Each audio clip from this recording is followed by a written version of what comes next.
Hello നമസ്കാരം. മഴത്തോരും മുംബൈയുടെ നാളത്തെ ഒരു അടിപൊളി എപ്പിസോഡിൻ്റെ സ്റ്റോറിയാണ് പറയാൻ പോകുന്നത് കേട്ടോ.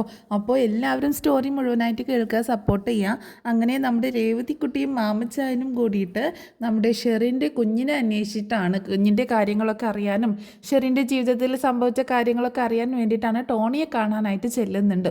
അപ്പോൾ അതിൻ്റെ വിശേഷങ്ങളും കൂടെ നമ്മൾ മറ്റൊരു കാര്യം കൂടി പറയുന്നുണ്ട്. നമ്മുടെ രേവതിക്കുട്ടിയെ അന്വേഷിച്ച് വീണ്ടും രമേശൻ നായർ എന്ന് പറഞ്ഞ രേവതിക്കുട്ടിയുടെ മുത്തശ്ശൻ ആണെന്ന് പറഞ്ഞു വരുന്ന ആ വ്യക്തി വരുന്നുണ്ട്.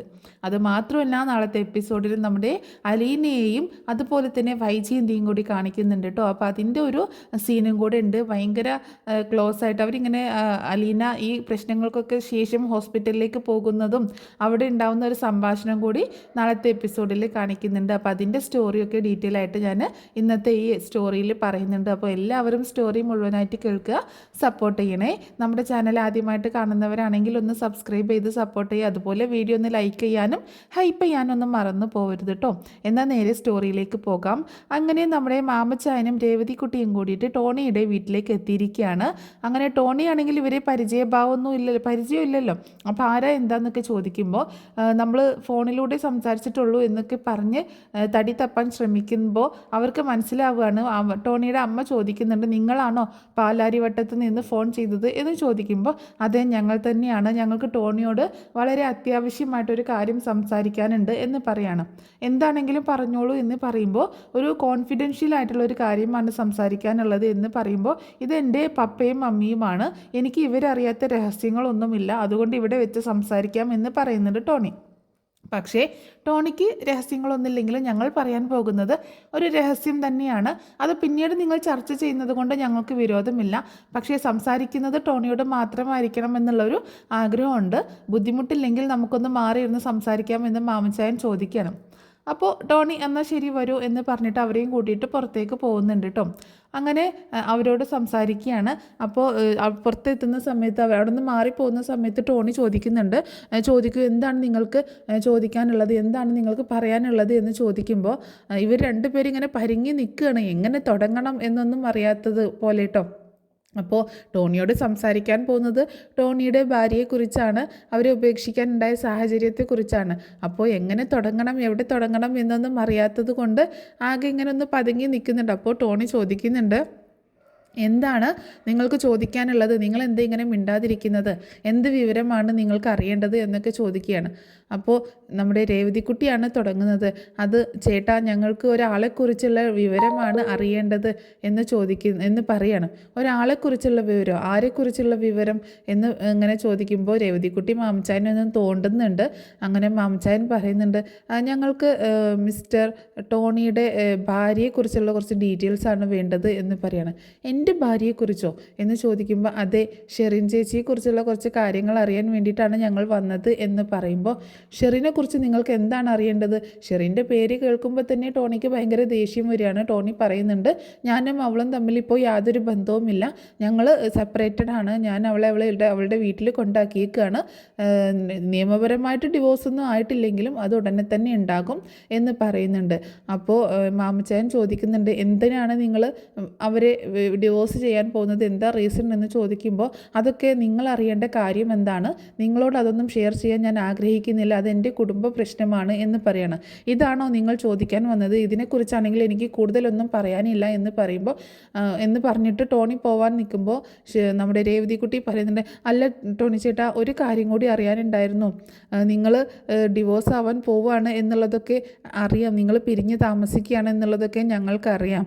പക്ഷേ ഞങ്ങൾക്ക് അറിയേണ്ടത് ഏകദേശം എന്തുകൊണ്ടാണ് നിങ്ങൾ പിരിയാനുണ്ടായ കാരണവും ഞങ്ങൾക്കറിയാം. പക്ഷേ അതിൽ ഞങ്ങൾക്ക് അറിയേണ്ട മറ്റൊരു കാര്യമുണ്ട് എന്ന് പറയണം. അപ്പോൾ ടോണി ചോദിക്കുന്നുണ്ട്, നിങ്ങൾക്ക് എന്തറിയാമെന്ന്, ഞങ്ങൾ പിരിയാൻ പോകുന്നതിൻ്റെ കാരണം എന്താണ് നിങ്ങൾക്കറിയാവുന്നത് എന്ന് ചോദിക്കുകയാണ്. അപ്പോൾ മാമച്ചായൻ പറയുന്നുണ്ട്, അല്ല ടോണി, ഞങ്ങൾ എല്ലാം അറിഞ്ഞിട്ട് തന്നെയാണ് വന്നിട്ടുള്ളത്. ടോണിയുടെ ഭാര്യ ഷെറിൻ നിങ്ങളുടെ വിവാഹത്തിന് മുൻപ് ഒന്ന് പ്രസവിച്ചതാണ്, ഒരു കുഞ്ഞിനെ പ്രസവിച്ചിട്ടുണ്ട് എന്നുള്ള കാര്യം, മറ്റൊരാളുമായിട്ട് പ്രണയത്തിലായിരുന്നു എന്നും അതിലൊരു കുഞ്ഞിനെ പ്രസവിച്ചിട്ടുണ്ട് എന്നുള്ള കാര്യം അതറിഞ്ഞപ്പോഴാണ് നിങ്ങൾ ഷെറിനെ വീട്ടിൽ കൊണ്ടാക്കിയത് എന്നുള്ളതൊക്കെ ഞങ്ങൾക്കറിയാം എന്ന് പറയുമ്പോൾ ടോണി ആകെ ഷോക്കായി പോവാണ്. ടോണി ചോദിക്കുന്നുണ്ട്, നിങ്ങൾ ആരാണ്, നിങ്ങൾ എവിടെ നിന്നാണ് വരുന്നത്, എന്താണ് നിങ്ങളുടെ ഉദ്ദേശം, നിങ്ങൾ എന്തിനാണ് എന്നെ തേടി വന്നത്, ഈ കാര്യങ്ങളൊക്കെ നിങ്ങളോട് ആര് പറഞ്ഞു എന്ന് ചോദിക്കുകയാണ്. അപ്പോൾ രേവതിക്കുട്ടി പറയുന്നുണ്ട്, ടോണിച്ചേട്ടാ, ഞങ്ങൾ ടോണിച്ചേട്ടനെ ഉപദ്രവിക്കാനോ അല്ലെങ്കിൽ മാനസികമായിട്ട് വിഷമിപ്പിക്കാനോ ഒന്നും വന്നതല്ല, ഞങ്ങൾക്ക് ഒരു കാര്യം അറിയണം, അതിനു വേണ്ടി വന്നതാണ്. ടോണിച്ചേട്ടന് പറയാൻ ബുദ്ധിമുട്ടില്ലെങ്കിൽ ഞങ്ങളോടൊന്ന് ഷെയർ ചെയ്യാമോ എന്ന് ചോദിക്കുമ്പോൾ ടോണി പറയുന്നുണ്ട്, ഞാൻ അവളെ ഒരുപാട് സ്നേഹിച്ചിരുന്നു, എൻ്റെ സ്വന്തമാണെന്ന് കരുതി അഹങ്കരിച്ചിരുന്നു, അത്രയും ഇഷ്ടമായിരുന്നു എനിക്ക് അവളെ, പക്ഷെ അവൾ എന്നെ ചതിക്കുകയായിരുന്നു എന്ന് പറയണം. അപ്പോൾ രേവതിക്കുട്ടി ഇങ്ങനെ ആകെ വിഷമത്തോട് കൂടിയിട്ട് കേട്ട് നിൽക്കണം. അപ്പം മാമച്ചായൻ പറയുന്നുണ്ട്, അതിപ്പോൾ ആരാണ് എന്താണ് പറ്റിയത് എന്നൊന്നും നമുക്കറിയത്തില്ലല്ലോ അവളുടെ ജീവിതത്തിൽ, പക്ഷേ നിങ്ങൾക്ക് അതൊരു നിങ്ങളെ സംബന്ധിച്ചിടത്തോളം ശരിയാണ്, നിങ്ങൾ ചതിക്കപ്പെട്ട മനുഷ്യൻ തന്നെയാണ്. കാരണം ഒന്നും അറിയാതെ നിങ്ങളുടെ ജീവിതത്തിലേക്ക് അവളെ കെട്ടിവെച്ച് തന്നവരാണ് ശരിക്കും പറഞ്ഞാൽ നിങ്ങളെ ചതിച്ചത്, അല്ലാതെ ഷെറിനല്ല എന്ന് പറയുന്നുണ്ട്. ഇതൊക്കെ നിങ്ങൾക്ക് എങ്ങനെ അറിയാം, നിങ്ങൾ എന്തിനാണ് ഇതൊക്കെ അന്വേഷിക്കുന്നത് എന്ന് ചോദിക്കുമ്പോൾ, അല്ല ചേട്ടാ, ഞങ്ങൾക്കൊരു കാര്യം അറിയാനായിരുന്നു, അന്ന് നിങ്ങൾ പിരിയാനുണ്ടായ ഒരു കാരണം എന്ന് പറഞ്ഞിട്ടുണ്ടെങ്കിൽ ഒരു കുഞ്ഞാണല്ലോ, ഷെറിൻ ചേച്ചി വിവാഹത്തിന് മുൻപ് പ്രസവിച്ച ഒരു കുഞ്ഞ്, അപ്പോൾ ആ കുഞ്ഞിൻ്റെ കാര്യങ്ങൾ അറിയാൻ വേണ്ടിയിട്ടാണ് ഞങ്ങൾ വന്നത് എന്ന് പറയുന്നുണ്ട്. അപ്പോൾ ടോണി പറയുന്നുണ്ട്, ഞങ്ങളുടെ വിവാഹം വളരെ ഗംഭീരമായിട്ട് തന്നെയാണ് നടത്തിയിരുന്നത്, പക്ഷേ എനിക്കറിയത്തില്ലായിരുന്നു അവൾക്ക് ഇങ്ങനെയൊരു കുഞ്ഞുണ്ടെന്നുള്ള കാര്യമൊന്നും എനിക്കറിയത്തില്ലായിരുന്നു. പക്ഷേ അവളുടെ വീട്ടുകാർ അവളെ പറഞ്ഞ് മയക്കി ഞാനുമായിട്ടുള്ള വിവാഹം നടത്തിയതാണ്. ഞങ്ങൾ വിവാഹം കഴിഞ്ഞ് ഗൾഫിലേക്ക് പോവുകയാണ് ചെയ്തത്. അവിടെ വെച്ചും അവൾ വളരെ ഹാപ്പിയായിരുന്നു. ഏകദേശം 1 വർഷത്തോളം ഞങ്ങൾ സന്തോഷകരമായിട്ടാണ് ജീവിച്ചത്. അതിനുശേഷമാണ് അവളുടെ സ്വഭാവത്തിൽ മാറ്റം കണ്ടു തുടങ്ങിയത് എന്ന് പറയണം. അതിനുശേഷം എന്താണ് സംഭവിച്ചത് എന്ന് ചോദിക്കുമ്പോൾ, അതിനുശേഷം സംഭവിച്ചത് എന്താണെന്ന് വെച്ചാൽ, ആ കുഞ്ഞിനെ ഞങ്ങൾ ഗൾഫിലേക്ക് പോയതോടു കൂടിയിട്ട് അവൾ കുറച്ച് നാളൊക്കെ കുഞ്ഞിനെ പറ്റിയുള്ള വിവരങ്ങളൊക്കെ ചോദിക്കുമ്പോൾ പറഞ്ഞു കൊടുക്കുമായിരുന്നു. പിന്നീട് അവർ കുഞ്ഞിനെ ഓർഫനേജിൽ നിന്ന് വേറൊരു സ്ഥലത്തേക്ക് മാറ്റി, വേറൊരു ഓർഫനേജിലേക്ക് മാറ്റി. അതിനുശേഷം അവൾക്ക് കുഞ്ഞിനെക്കുറിച്ചുള്ള വിവരങ്ങളൊന്നും കിട്ടാതെയായി. അവർ പറഞ്ഞത് കുഞ്ഞ് മരിച്ചുപോയി എന്ന് അവളോട് പറയുകയും ചെയ്തു. അതിനുശേഷം അവൾക്ക് മാനസികമായിട്ട് പ്രശ്നങ്ങളൊക്കെ തുടങ്ങി. അപ്പോഴാണ് ഞാനിതൊക്കെ അറിയുന്നത്. അവൾ എൻ്റെ നേരെ അലറിക്കൊണ്ട് വരും, എൻ്റെ കുഞ്ഞിനെ നീയല്ലേ കൊന്നത് എന്നൊക്കെ ചോദിച്ച് വരാൻ തുടങ്ങി. ആകെ പ്രശ്നമായി. അങ്ങനെയാണ് സത്യങ്ങളൊക്കെ ഞാൻ അറിഞ്ഞത് എന്ന് പറയാണ്. അവർ ആ കുഞ്ഞിനെ എങ്ങോട്ടേക്കാണ് മാറ്റിയതെന്ന് ടോണിച്ചേട്ടന് അറിയോ, ഏത് ഓർഫനേജിലേക്കാണ് മാറ്റിയത് എന്ന് രേവതിക്കുട്ടി ചോദിക്കുമ്പോൾ, എന്തിനാണ്, അതിനെ എടുത്തു കൊണ്ടുപോയി വളർത്താനാണോ നിങ്ങൾ അന്വേഷിച്ച് വന്നത് എന്നൊക്കെ ചോദിക്കുമ്പോൾ, അല്ല ടോണിച്ചേട്ടൻ, ഞങ്ങൾക്ക് ഇനി എന്നോട് കൂടുതലൊന്നും ചോദിക്കേണ്ട, എനിക്ക് ഇത്രയേ പറയാനുള്ളൂ, കൂടുതലായിട്ടൊന്നും എനിക്ക് പറയാൻ താല്പര്യമില്ല, എങ്ങോട്ടാണ് മാറ്റിയത് എന്തിനാണ് മാറ്റിയതെന്നൊന്നും എനിക്കറിയത്തില്ല, അത് നിങ്ങൾ അവളോടോ അവളുടെ വീട്ടുകാരോടോ പോയി ചോദിക്കണം, എന്നെ കൂടുതൽ കുഴപ്പത്തിലാക്കരുത്, ഈ കാര്യം പറഞ്ഞ് ദയവ് ചെയ്ത് ഇനി എന്നെ കാണാനായിട്ട് വരികയും ചെയ്യരുത് എന്നൊക്കെ ടോണി പറയുന്നുണ്ട്. ടോണിക്ക് ശരിക്കും ഓരോ കാര്യങ്ങൾ പറയുമ്പോഴും ശരിക്കും സങ്കടമൊക്കെയാണ്. അങ്ങനെ പിന്നീട് മാമച്ചാനും രേവതിക്കുട്ടിയും കൂടെ കൂടുതലൊന്നും സംസാരിക്കാൻ നിൽക്കാതെ അവിടെ നിന്ന് പോവാണ്. അങ്ങനെ പോയതിന് ശേഷം ടോണിയോട് ടോണിയുടെ ഡാഡിയും മമ്മിയും പപ്പയും മമ്മിയും ചോദിക്കുന്നുണ്ട്, എന്താ മോനെ പ്രശ്നം, എന്തിനാണ് അവർ വന്നത് എന്നൊക്കെ ചോദിക്കുമ്പോൾ, മമ്മി പറഞ്ഞത് കുറച്ചൊക്കെ ശരിയാണ്, അവർ ഷെറിനെക്കുറിച്ച് അന്വേഷിക്കാൻ തന്നെയാണ് വന്നത്, പക്ഷേ എന്താണ് അവരുടെ ലക്ഷ്യമെന്ന് എനിക്ക് മനസ്സിലായില്ല. ഷെറിനും ഞാനും തമ്മിൽ പിരിഞ്ഞ് താമസിക്കുകയാണെന്നും അതിന് കാരണം അവൾ പ്രസവിച്ച ആ കുഞ്ഞാണെന്നും ഒക്കെ അവർക്കറിയാം. പക്ഷേ എന്താണെന്നൊന്നും ഡീറ്റെയിൽ ആയിട്ടൊന്നും എനിക്കറിയത്തില്ല, എനിക്ക് കൂടുതലൊന്നും പറയാനും പറ്റിയില്ല, ഞാൻ ഇനി എന്നെ കാണാൻ വരരുത് എന്ന് പറഞ്ഞു അവരെ പറഞ്ഞയച്ചു എന്ന് പറയുന്നുണ്ട്. അപ്പോൾ നമ്മുടെ ടോണിയുടെ മമ്മിയും പപ്പയും പറയുന്നുണ്ട്, എന്നാലും അവരെന്തിനായിരിക്കും ഇത്രയും ദൂരത്ത് നിന്ന് ഇതിനെ അന്വേഷിച്ചുകൊണ്ട് വരുന്നത്, ഷെറിനുമായിട്ട് എന്തായിരിക്കും അവർക്ക് ബന്ധം എന്നൊക്കെ ചോദിക്കുമ്പോൾ, എന്താണെന്നൊന്നും എനിക്കറിയത്തില്ല, എനിക്കിനി അതിനെപ്പറ്റി പറയാനോ കേൾക്കാനോ താല്പര്യമില്ല, അത് അടഞ്ഞ അധ്യായമാണ് എന്ന് പറഞ്ഞിട്ട് ടോണി മുകളിലേക്ക് കയറിപ്പോവാണ്.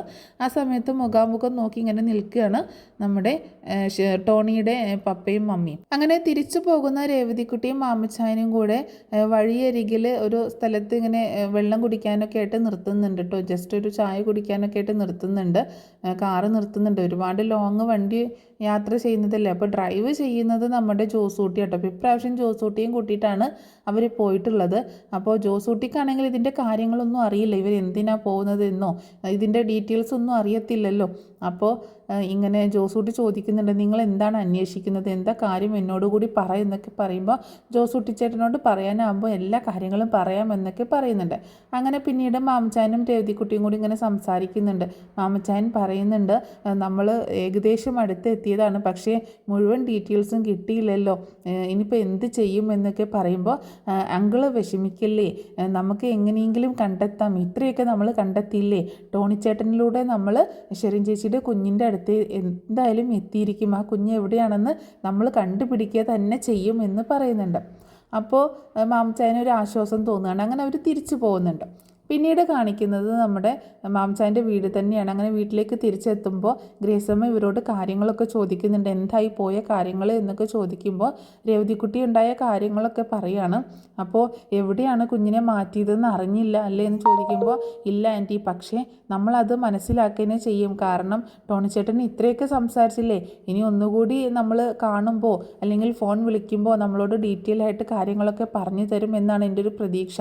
ഞാൻ എന്തായാലും ടോണിച്ചേട്ടനെ ഒന്നുകൂടി വിളിക്കുന്നുണ്ട്, അതിന് മുൻപ് എനിക്ക് ആൻസി ചേച്ചിയെ വിളിച്ചിട്ട് കുറച്ച് കാര്യങ്ങൾ കൂടി അറിയാനുണ്ട്, നമ്മൾ എന്താണെങ്കിലും ഇതിൻ്റെ പുറകിൽ നിന്ന് മാറാൻ പോകുന്നില്ല എന്ന് പറയണം. അങ്ങനെ പിറ്റേ ദിവസം വീണ്ടും നമ്മുടെ രമേശൻ നായർ രേവതിക്കുട്ടിയെ അന്വേഷിച്ചുകൊണ്ട് മാമച്ചായൻ്റെ വീട്ടിലേക്ക് വരുന്നുണ്ട്. അങ്ങനെ കോളിംഗ് ബെല്ലടിക്കുന്ന സമയത്ത് ഗ്രേസമ്മ വന്ന് കർട്ടൻ മാറ്റി നോക്കുമ്പോൾ കാണുന്നത് ഈ രമേശൻ നായരാണ്. ഗ്രേസമ്മ ആകെ ഷോക്കായി പോവാണ്. അപ്പോൾ ഗ്രേസമ്മ ഡോറ് തുറക്കാൻ മടിച്ചിങ്ങനെ നിൽക്കുകയാണ്. പെട്ടെന്ന് അകത്തേക്ക് ചെല്ലുന്ന സമയത്ത് മാമച്ചായനെ വിളിക്കുകയാണ്. മാമച്ചായ ഇങ്ങോട്ടേക്കൊന്ന് വന്നേ എന്ന് വിളിക്കുന്നുണ്ട്. അപ്പോൾ മാമച്ചായൻ അവിടെ നിന്ന് വരുന്നില്ല. അപ്പോൾ രേവതിക്കുട്ടിയാണ് ഓടി വരുന്നത്. എന്താ ആൻറ്റി, ആരാ കോളിംഗ് ബെല്ലടിച്ചത്, ആരാ വന്നത് എന്ന് ചോദിക്കുമ്പോൾ അത് അന്ന് വന്നില്ലേ നിന്നെ അന്വേഷിച്ചിട്ട് ഒരു രമേശൻ നായർ, അത് അയാളാണ് വന്നത് എന്ന് പറയുന്നുണ്ട്.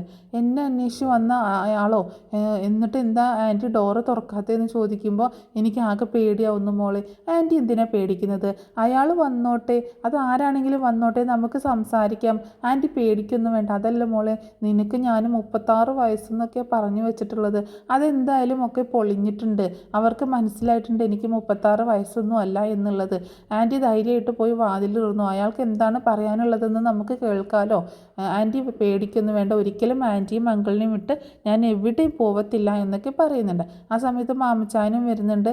എന്താ ആരാ വന്നതെന്ന് ചോദിക്കുമ്പോൾ ദേ അന്ന് വന്നില്ല ആ രമേശൻ നായർ, അയാളാണ് വന്നത് എന്ന് പറയണം. അപ്പോൾ ഗ്രേസമ്മയോട് പറയുന്നുണ്ട്, നീ എന്നിട്ട് എന്താ വാതിൽ തുറക്കാതെ, പോയി വാതിൽ തുറക്ക്, അല്ലെങ്കിൽ അവരെന്ത് വിചാരിക്കും എന്ന് പറയണം. അങ്ങനെ ഗ്രേസമ്മ പോയി വാതിൽ തുറക്കുന്നുണ്ട്. അപ്പോൾ രമേശൻ നായർ പറയുന്നുണ്ട്, എന്നെ ഓർമ്മയുണ്ടോ, ഞാൻ മുൻപൊരിക്കലും ഇവിടെ വന്നിട്ടുണ്ടായിരുന്നു ഒരു പെൺകുട്ടിയുടെ കാര്യം അന്വേഷിച്ചിട്ട്, അന്ന് നിങ്ങൾ എന്നെ കുറച്ച് വഴി തെറ്റിച്ചാണ് വിട്ടത്, കാരണം എന്താണെന്നൊന്നും എനിക്ക് അറിയത്തില്ല, എന്നാലും എനിക്ക് വീണ്ടും ഇവിടേക്ക് ഒന്നുകൂടി വരേണ്ടി വന്നു, എനിക്ക് ആ കുട്ടിയെ ഒന്ന് കാണണം, അതിന് വേണ്ടിയിട്ടാണ് ഞാൻ വന്നത് എന്ന് പറയണം. അപ്പോൾ ഗ്രേസമ്മ അയാൾ അകത്തേക്ക് വിളിക്കുന്നുണ്ട്. അപ്പോൾ അയാൾ ചോദിക്കുന്നുണ്ട്, എനിക്കൊരു മകനാണുള്ളത്, ആ മകൻ്റെ കുട്ടിയാണോ എന്ന് എനിക്കൊരു സംശയമുണ്ട്, അതുകൊണ്ടാണ് ഞാൻ വന്നത്. എൻ്റെ മകൻ അത്യാസന്ന നിലയിൽ ഹോസ്പിറ്റലിൽ കിടക്കുകയാണ്, അവൻ്റെ അവസാനത്തെ ആഗ്രഹമാണ് അവൻ്റെ കുഞ്ഞിനെ ഒന്ന് കാണണം എന്നുള്ളത്, അതുകൊണ്ടാണ് ഞാൻ വീണ്ടും വരുന്നത് എന്നൊക്കെ പറയുന്നുണ്ട്.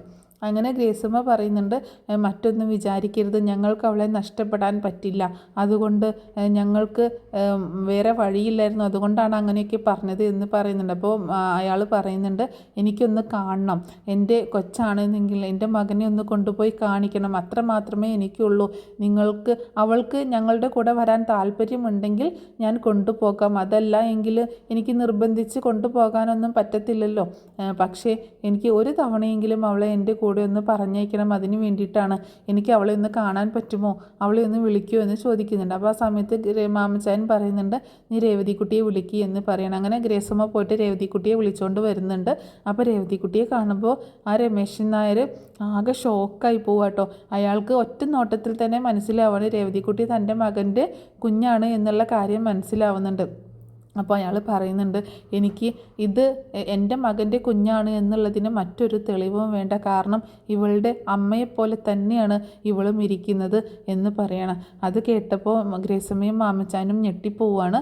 അപ്പോൾ രമേശൻ നായർ എഴുന്നേറ്റിട്ട് രേവതിക്കുട്ടിയുടെ അടുത്തേക്ക് ചെന്നിട്ട് പറയുന്നുണ്ട്, മോളെ ഞങ്ങളോട് ക്ഷമിക്കണം, എൻ്റെ മകൻ്റെ കുഞ്ഞാണ് നീ, എനിക്ക് ഒരേ ഒരു ആഗ്രഹമേ ഉള്ളൂ, എനിക്ക് ഒരൊറ്റ മകൻ മാത്രമേ ഉള്ളൂ, അവൻ ഒരു അത്യാസന്ന നിലയിൽ ഹോസ്പിറ്റലിൽ കിടക്കുകയാണ്, അവസാനമായിട്ട് അവന് നിന്നെ ഒന്ന് കാണണം, അത്ര മാത്രമാണ് പറഞ്ഞത്, അവൻ്റെ കുഞ്ഞിനെ ഒന്ന് കാണണം, അതിന് എന്നെ ഒന്ന് അനുവദിക്കണം, എൻ്റെ കൂടെ ഒന്ന് വരണം എന്നൊക്കെ പറഞ്ഞിങ്ങനെ പൊട്ടിക്കരയാണ്. അപ്പോൾ ഇവർ എന്ത് ചെയ്യണമെന്നറിയാതെ ഇങ്ങനെ നിൽക്കുകയാണ് നമ്മുടെ ഗ്രേസമ്മയും മാമച്ചായനും കേട്ടോ.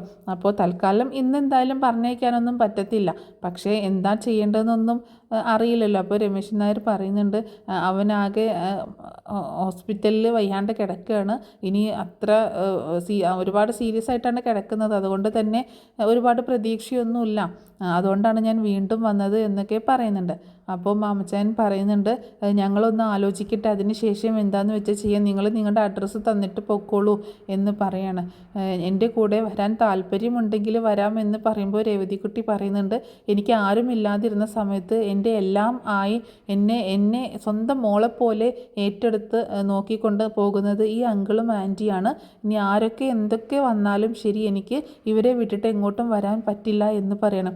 എന്നാൽ ഒരു ദിവസം നീ ഹോസ്പിറ്റൽ വരെ ഒന്ന് വരുമോ എന്ന് ചോദിക്കുമ്പോൾ അത് ആൻറ്റിയും അങ്കിളും തീരുമാനിക്കണം, എന്നാലേ എനിക്ക് പറ്റുള്ളൂ എന്ന് പറയുന്നുണ്ട്. അപ്പോൾ അവരെ നോക്കുമ്പോൾ മാമച്ചായൻ പറയുന്നുണ്ട് നിങ്ങൾ ധൈര്യമായിട്ട് പൊക്കോളൂ, ഞങ്ങൾ ഒരു ദിവസം വന്നേക്കാം എന്ന് പറയാണ്. അങ്ങനെ രമേശൻ നായർ തിരിച്ചു പോകുന്നുണ്ട്. പിന്നീട് കാണിക്കുന്നത് നമ്മുടെ വൈജയന്തിയുടെ സീനാട്ടോ. വൈജയന്തിയെ ഹോസ്പിറ്റലിലാണല്ലോ. അപ്പോൾ ഏകദേശം വൈജയന്തിയുടെ താടിയെല്ലിൻ്റെ ഓപ്പറേഷനൊക്കെ കഴിഞ്ഞത് കാരണം ചെറുതായിട്ടൊക്കെ സംസാരിക്കാനൊക്കെ തുടങ്ങിയിട്ടുണ്ട്. അപ്പോൾ സുലോചനയാണ് രാത്രിയിൽ നിൽക്കുന്നത്, പകൽ നിന്നിരുന്നത് അലീനയാണല്ലോ. ഇപ്പോൾ അലീന ഇങ്ങനെ കിഡ്നാപ്പും കാര്യങ്ങളൊക്കെ കഴിഞ്ഞിട്ട് അങ്ങനെ പിന്നീട് അലീന ഹോസ്പിറ്റലിലേക്ക് വരുന്നുണ്ട്. ഹോസ്പിറ്റലിലേക്ക് വരുന്ന സമയത്ത് സുലോചന ചോദിക്കും മോള് ഇത്ര ബുദ്ധിമുട്ടി വന്നത് എന്തിനാ, ആൻറ്റി നിൽക്കുമായിരുന്നല്ലോ എന്ന് പറയുമ്പോൾ കുഴപ്പമില്ല ആൻറ്റി ഇപ്പോൾ എത്ര ദിവസമായിട്ട് രാവും പകലൊക്കെ നിൽക്കുന്നു, വേറെ ആരുമില്ലല്ലോ മാറി നിൽക്കാനായിട്ട്, കൊല്ലപ്പള്ളിയിൽ നിന്നാണെങ്കിലും ആരും വരാറില്ലല്ലോ എന്നൊക്കെ പറയുന്നുണ്ട്. ആൻറ്റി ഇന്ന് വീട്ടിലേക്ക് പൊക്കോ, ഇന്ന് ഞാനിവിടെ നിന്നോളാം, വൈകിട്ട് വന്നില്ലേലും കുഴപ്പമില്ല, അച്ഛനും കൃഷ്ണമോളും കൂടി ഇവിടേക്ക് വരാമെന്ന് പറഞ്ഞിട്ടുണ്ട്, ഇവിടെ ഒരു റൂം എടുത്തിട്ടുണ്ട്, അവിടെ ഞങ്ങൾ ഇന്ന് അച്ഛനും കൃഷ്ണമോളും ഇന്ന് ഇവിടെ നിന്നോളും എന്നൊക്കെ പറയണം. അതൊന്നും വേണ്ട മോളെ, നിങ്ങൾ അങ്ങനെ ബുദ്ധിമുട്ടേണ്ട, രാത്രിയിൽ ഞാൻ വന്നോളാം, എല്ലാവരും കൂടെ ബുദ്ധിമുട്ടേണ്ട കാര്യമൊന്നുമില്ലല്ലോ എന്ന് പറഞ്ഞിട്ട് സുലോചന പോവാണ്. അങ്ങനെ നമ്മുടെ അലീന വൈജയന്തിയുടെ അടുത്തേക്ക് ചെല്ലുന്ന സമയത്ത് സിസ്റ്റർ ചോദിക്കുന്നുണ്ട് ഇയാൾ വന്നോ, എന്താ പറ്റിയത് ഇയാൾക്ക്, ഇയാൾ ആരാ തട്ടിക്കൊണ്ട് പോയത്, ഈ അമ്മയുടെ ഈ ആങ്ങളമാരാണോ അപ്പോൾ ചോദിക്കുമ്പോൾ അലീന ഇങ്ങനെ വൈജി ഇങ്ങനെ നോക്കുകയാണ്. എന്തൊക്കെ ആയാലും രണ്ടാനമ്മയല്ലേ മോളെ, അങ്ങനെയൊക്കെ സംഭവിച്ചില്ലെങ്കിലേ അത്ഭുതമുള്ളൂ, അവരുടെ അവർക്കൊന്നും ഭർത്താവിൻ്റെ ആദ്യത്തെ ബന്ധത്തിലെ മകളെ അംഗീകരിക്കാൻ കഴിയില്ല, എന്താണെങ്കിലും താൻ രക്ഷപ്പെട്ടു വന്നല്ലോ, ഭാഗ്യം തന്നെ എന്നൊക്കെ പറയുന്നുണ്ട്. അലീന ഒന്നും മിണ്ടാതെ വൈജയെ ഇങ്ങനെ നോക്കുകയാണ്. വൈജയാണെങ്കിൽ ഭയങ്കര ദേഷ്യത്തിലാണ്. അങ്ങനെ ആ സിസ്റ്റർ അവിടുന്ന് പോയതിന് ശേഷം അലീന വൈജയോട് പറയുന്നുണ്ട് എന്നോടുള്ള ശത്രുതയൊക്കെ അവിടെ ഇരിക്കട്ടെ മാഡത്തെ എന്താണെങ്കിലും വീട്ടിലേക്ക് കൊണ്ടുവന്നാൽ നോക്കാൻ ഞാൻ മാത്രമേ ഉണ്ടാവുള്ളൂ, അതുകൊണ്ട് മാഡം ഒരുപാട് വാശി പിടിക്കുകയൊന്നും വേണ്ട എന്ന് പറയുന്നുണ്ട്. അപ്പോൾ വൈജയന്തി മെല്ലെ പറയാൻ ശ്രമിക്കണം, നീ എൻ്റെ കൺമുന്നിൽ വന്നു പോവരുത്, ഇവിടെ നിന്ന് പോകുന്നതാണ് നിനക്ക് നല്ലത്, എന്നെ പരിചരിക്കാൻ നീ ആരാണ്, എൻ്റെ മകളൊന്നുമല്ലല്ലോ എന്ന് പറയുമ്പോൾ ഒരു മകളായിട്ട് കണ്ടൂടെ എന്നെ, അമ്മയായിട്ട് ഞാൻ കാണുന്നുണ്ടല്ലോ, അതുപോലെ ഒരു മകളായിട്ട് എന്നെ കണ്ടൂടെ, എൻ്റെ അമ്മ തന്നെയാണ് മാഡം എന്ന് പറയുമ്പോൾ വൈജാകെ ഷോക്കായിട്ടും ഇങ്ങനെ പെട്ടെന്ന് ഞെട്ടിപ്പോവാണ്. അപ്പോൾ അലീന പറയുന്നുണ്ട് അലീനയോട് ചോദിക്കുകയാണ് വെച്ചാൽ നിൻ്റെ അമ്മയോ ഞാനോ, ഏത് വകയിലാണ് ഞാൻ നിൻ്റെ അമ്മയാവുന്നത്, ഏതോ കണ്ടവൾക്ക് ജനിച്ച നിന്നെയൊക്കെ മകളായിട്ട് അംഗീകരിക്കാനൊന്നും എന്നെക്കൊണ്ട് പറ്റത്തില്ല, അതുകൊണ്ട് മേലിൽ എന്നെ അമ്മയെന്ന് വിളിച്ചു പോകരുത്, ആരോടും പറഞ്ഞു പോകരുത് എന്ന് പറയുന്നുണ്ട്. അപ്പോൾ അലീന പറയുന്നുണ്ട് ഞാൻ അമ്മയെന്ന് വിളിക്കാൻ എനിക്ക് ഒരുപാട് ആഗ്രഹമുണ്ട്, പക്ഷേ ഞാനത് ചെയ്യില്ല, പക്ഷേ എനിക്ക് ഒരു ദിവസം അതിനുള്ള അവസരം കിട്ടുമെന്നാണ് എൻ്റെ ഒരു പ്രതീക്ഷ, പക്ഷേ മനസ്സിലൊരു 100 തവണ 1000 തവണ ഞാൻ വിളിക്കുന്നുണ്ട് മാഡം എന്ന്, ഞാൻ വാ കൊണ്ട് വിളിക്കുമ്പോൾ എൻ്റെ മനസ്സിൽ ഞാൻ അമ്മയെന്ന് തന്നെയാണ് വിളിക്കുന്നത് എന്ന് പറയണം. വൈജയ്ക്ക് അതൊന്നും ഇഷ്ടപ്പെടുന്നില്ല. എന്നിട്ട് പറയുന്നുണ്ട് ഇനി എന്നെ അങ്ങനെ വിളിക്കണ്ട, നീ എന്നെ അങ്ങനെ കാണുകയും വേണ്ട, നീ എൻ്റെ മകളൊന്നുമല്ല, നീ വെറും വേലക്കാരിയാണ്, നീ ഏതോ ഒരു സ്ത്രീക്ക് പിഴച്ചുണ്ടായ ഒരു സന്തതിയാണ് എന്നൊക്കെ ആ വയ്യാത്ത അവസ്ഥയിലും ഇങ്ങനെ പറഞ്ഞുകൊണ്ടിരിക്കുകയാണ്. അപ്പോൾ അലീന പറയുന്നുണ്ട് ഇനി കൂടുതലൊന്നും സംസാരിക്കാൻ നിൽക്കണ്ട, എന്നെ ആരാണ് തട്ടിക്കൊണ്ടുപോയതെന്നൊക്കെ മാഡത്തിന് അറിയാലോ, മാഡത്തിൻ്റെ സ്വന്തം ആങ്ങളമാരാണ്, എന്തിനാണെന്നറിയാവോ, പെൺവാണിഭക്കാർക്ക് വിൽക്കാൻ വേണ്ടിയിട്ട്, അതിനാണ് എന്നെ തട്ടിക്കൊണ്ടുപോയത്, അവിടെ അച്ഛൻ വന്നിട്ടാണ് എന്നെ രക്ഷിച്ചത്, ഇപ്പോൾ അവർക്കൊന്നും എന്നോട് ഒരു ദേഷ്യവുമില്ല, അവരൊക്കെ എന്നോട് മാപ്പ് പറഞ്ഞു, എന്നോട് ചെയ്ത തെറ്റിനെല്ലാം മാപ്പ് പറഞ്ഞു, ഇപ്പോൾ അവർക്കൊന്നും എന്നോട് ദേഷ്യമില്ല, പിന്നെ അമ്മയ്ക്ക് മാത്രം എന്താണ് എന്നോട് ദേഷ്യമെന്ന് ചോദിക്കുമ്പോൾ ഞാൻ പറഞ്ഞു നീ എന്നെ അമ്മയെന്ന് വിളിക്കണ്ട എന്ന് പറഞ്ഞു എന്ന് പറയണം. ആ ശരി, ഞാൻ അമ്മയെന്ന് വിളിക്കുന്നില്ല. പിന്നെ മാഡത്തിന് മാത്രം എന്താണ് ദേഷ്യം എന്ന് ചോദിക്കുമ്പോൾ, അല്ലടി ഞാൻ നിന്നെ എടുത്ത് മടിയിൽ വെച്ച് പുന്നാരിക്കാം എന്ന് പറഞ്ഞ് ദേഷ്യപ്പെടണം. ആ സമയത്താണ് സിസ്റ്റർ അങ്ങോട്ടേക്ക് വരുന്നത്. എന്താണ് അമ്മയും മോളും കൂടെ ഒരു സംസാരം എന്ന് ചോദിക്കുമ്പോൾ വൈജ ദേഷ്യത്തോട് കൂടിയിട്ട് വൈജയും അലീനയും സിസ്റ്ററെയും നോക്കുന്നുണ്ട്. അപ്പോൾ അലീന ഒന്നുമില്ല സിസ്റ്ററെ, ഇനിയിപ്പോൾ എന്താ ചെയ്യേണ്ടത് എന്നുള്ള കാര്യങ്ങളൊക്കെ വൈജയുടെ കാര്യങ്ങളൊക്കെ സിസ്റ്ററോട് ചോദിച്ച് മനസ്സിലാക്കുകയും ചെയ്യുന്നുണ്ട്. പിന്നീട് കാണിക്കുന്നത് നമ്മുടെ രേവതിക്കുട്ടിയും ഗ്രേസമ്മയും മാമച്ചാനും കൂടി സംസാരിക്കുന്നത് തന്നെയാണ്. കാരണം ഇപ്പോൾ ടോണിയുടെ വീട്ടിൽ പോയി വന്നു, ഇനി അതിൻ്റെ അപ്ഡേറ്റ് നടത്തണമല്ലോ, അതിൻ്റെ ഫോളോ അപ്പ് നടത്തണം. അതിൽ ഇതിങ്ങനെ അവിടെ വിട്ടിട്ട് പോരാൻ പറ്റില്ലല്ലോ, എങ്ങനെയെങ്കിലും ഷെറിൻ പ്രസവിച്ച കുഞ്ഞിനെ കണ്ടെത്തണമല്ലോ. അപ്പോൾ ഇവർ പറയുന്നുണ്ട് ഇനി നമുക്ക് എന്ത് ചെയ്യും എന്ന് ചോദിക്കുകയാണ്. അപ്പോൾ ഗ്രേസമ്മയോട് രേവതിക്കുട്ടി പറയുന്നുണ്ട്, നമുക്ക് ഒന്നുകൂടി നമുക്ക് ഇവിടെ പോയാലോ, പുനലൂർ പോയാലോ എന്ന് ചോദിക്കുകയാണ്. ഷെറിൻ ചേച്ചിയെ കാണാനായിട്ട് പോയാലോ എന്ന് ചോദിക്കുമ്പോൾ, നമ്മൾ പോയി കഴിഞ്ഞാൽ അവർക്ക് ഇഷ്ടപ്പെടത്തില്ല, നമ്മൾ അന്ന് പോയിട്ട് തന്നെ കണ്ടതല്ലേ എന്ന് ചോദിക്കുകയാണ്. ഞാനൊരു ദിവസം ആൻസി ചേച്ചി വിളിച്ച് ചോദിക്കാം, അവിടെ അവരൊന്നും ഇല്ലാത്ത സമയത്ത് നമുക്ക് അങ്ങോട്ടേക്ക് ചെല്ലാം, ഷെറിൻ ചേച്ചി ഒന്ന് കാണാം എന്നൊക്കെ ചോദിക്കുമ്പോൾ മാമച്ചായൻ പറയുന്നുണ്ട്, അത് വേണോ? നമ്മൾ ചെല്ലുന്ന സമയത്ത് അവരില്ലായിരിക്കാം, പക്ഷേ പെട്ടെന്നെങ്ങാനും അവർ കയറി വന്നിട്ടുണ്ടെങ്കിൽ വീണ്ടും അതൊരു വിഷയമാവില്ലേ എന്നൊക്കെ ചോദിക്കണം. എന്നാലും നമുക്ക് ഇതങ്ങനെ വെറുതെ വിടാൻ പറ്റത്തില്ലെങ്കിൽ എങ്ങനെയെങ്കിലും ഷെറിൻ ചേച്ചിയെ ഒന്നുകൂടി കാണണം. നിങ്ങളെ കാണുമ്പോൾ ചിലപ്പോൾ ഷെറിൻ ചേച്ചിക്ക് ഓർമ്മ വന്നാലോ, നിങ്ങളെന്തെങ്കിലുമൊക്കെ പരിചയം വന്നാലോ, അതുകൊണ്ടാണ് ഞാൻ പറഞ്ഞത് എന്ന് പറയുന്നുണ്ട്. എന്തായാലും നോക്കാം, നമുക്കൊരു ദിവസം പോകാം എന്ന് പറഞ്ഞ് അവർ ഷെറിനെ വീണ്ടും കാണാൻ പോകാനായിട്ട് റെഡിയാവുന്നുണ്ട്. അപ്പോൾ ഇത്രയൊക്കെ കാര്യങ്ങളാണ് നാളത്തെ എപ്പിസോഡിൽ സംഭവിക്കാൻ പോകുന്നത്. അപ്പോൾ ഈ സ്റ്റോറി എല്ലാവർക്കും ഇഷ്ടമായിട്ടുണ്ടാവുമെന്ന് കരുതാണ്. ഇഷ്ടമായിട്ടുണ്ടെങ്കിൽ ഒന്ന് സപ്പോർട്ട് ചെയ്യാൻ മറക്കരുത് കേട്ടോ.